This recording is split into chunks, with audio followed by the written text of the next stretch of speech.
रामायण ग्रंथ में न जाने कितनी ऐसे कथाएं हैं जिनके बारे में आज भी पूरी तरह से जानकारी नहीं है। ऐसी ही एक कथा है रावण की पत्नी मंदोदरी के जीवन और रावण की मृत्यु के बाद के उनके जीवन के बारे में। हिंदू महाकाव्य रामायण के अनुसार लंका के राजा रावण की रानी के रूप में मंदोदरी को वर्णित किया जाता है। रामायण में उन्हें सुंदर, पवित्र और पतिव्रता स्त्री के रूप में दिखाया गया है। उन्हें रामायण काल की सबसे सुंदर पंचकन्याओं के रूप में जाना जाता है, अर्थात अहिल्या, ऋषि गौतम की पत्नी, द्रौपदी, पांडवों की पत्नी, तारा, वानरराज बाली की पत्नी, कुंती, पांडु की पत्नी तथा मंदोदरी, रावण की पत्नी। इन 5 कन्याओं का प्रतिदिन स्मरण करने से सारे पाप धुल जाते हैं।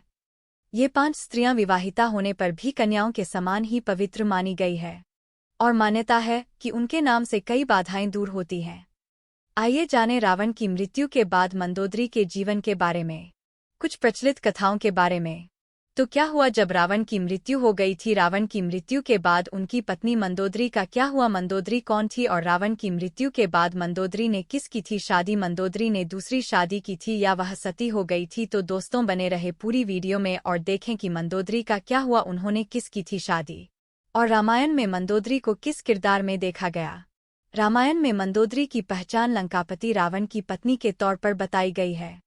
मंदोदरी का चरित्र रामायण में बेहद नैतिक दिखाया गया है। जब रावण सीता का हरण करके लंका ले आया था तब मंदोदरी ने रावण को ऐसा करने से रोका था।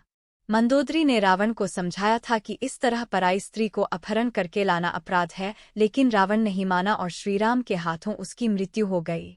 क्या आप जानते हैं रावण की मृत्यु के बाद मंदोदरी का क्या हुआ था? क्यों मंदोदरी को अपने देवर विभीषण से विवाह करना पड़ा? आइए जानते हैं।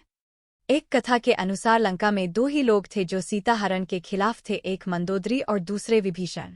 राम और रावण के युद्ध में लंका से सिर्फ रावण के भाई विभीषण और मंदोदरी ही जिंदा बचे थे। रावण के मरने के बाद जब मंदोदरी विधवा हो गई थी। कौन थी मंदोदरी? मंदोदरी असुरों के राजा मायासुर और अप्सरा हेमा की बेटी थीं। मंदोदरी उस समय की सबसे सुंदर और गुणवती स्त्री थीं। इसी वजह से लंकापति रावण ने उनसे विवाह किया और वो लंका की पटरानी बनी। मंदोदरी के 2 पुत्र को मेघनाद और अक्षय कुमार थे। हालांकि कुछ पौराणिक कथाओं में माता सीता को भी मंदोदरी की पुत्री के रूप में वर्णित किया जाता है। मंदोदरी को एक पतिव्रता स्त्री के रूप में याद किया जाता है और अपने पति रावण के लाख दोषों के बावजूद मंदोदरी उनसे प्रेम करती थीं और उन्हें अपना सर्वस्व मानती थीं। यही नहीं, मंदोदरी रावण को हमेशा सन्मार्ग पर चलने की सलाह देती थीं। रामायण में रावण के प्रति उसके प्रेम और निष्ठा का वर्णन मिलता है। रावण की मृत्यु के बाद मंदोदरी का क्या हुआ? पौराणिक कथाओं में बताया जाता है कि रामायण काल में प्रभु श्रीराम ने जब रावण का वध किया उस समय लंका में सिर्फ रावण के भाई विभीषण मौजूद थे। उस समय राम जी ने विभीषण का राज्याभिषेक कर दिया और उन्हें लंकापति नियुक्त किया। उस समय मंदोदरी ने विभीषण की शरण ले और उनकी पत्नी के रूप में जीवन व्यतीत करने लगीं।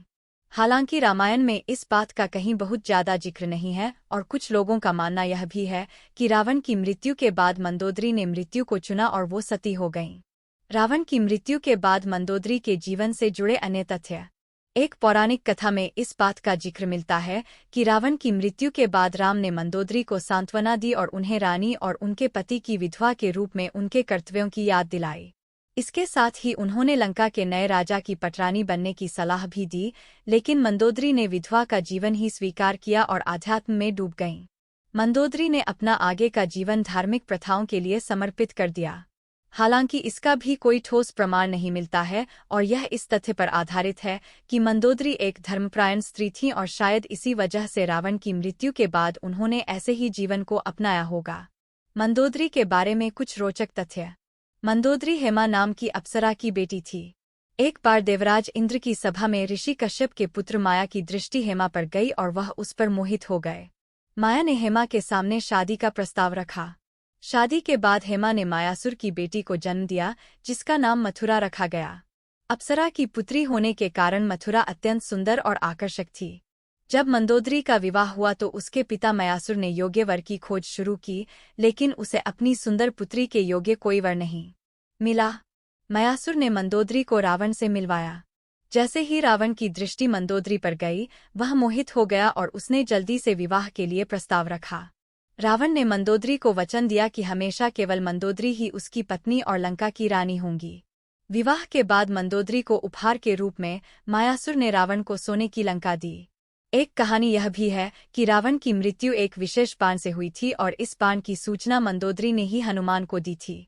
रावण की मृत्यु के बाद वास्तव में मंदोदरी का क्या हुआ, इस बात के लिए कोई प्रामाणिक तथ्य नहीं मिलते हैं, लेकिन कुछ कथाओं में उनके आगे के जीवन के बारे में जिक्र मिलता है। अगर आपको यह वीडियो अच्छी लगी हो तो इसे दोस्तों को शेयर और लाइक जरूर करें। इसी तरह की और वीडियो देखने के लिए जुड़े रहें। अपने विचार हमें कमेंट बॉक्स में जरूर भेजें।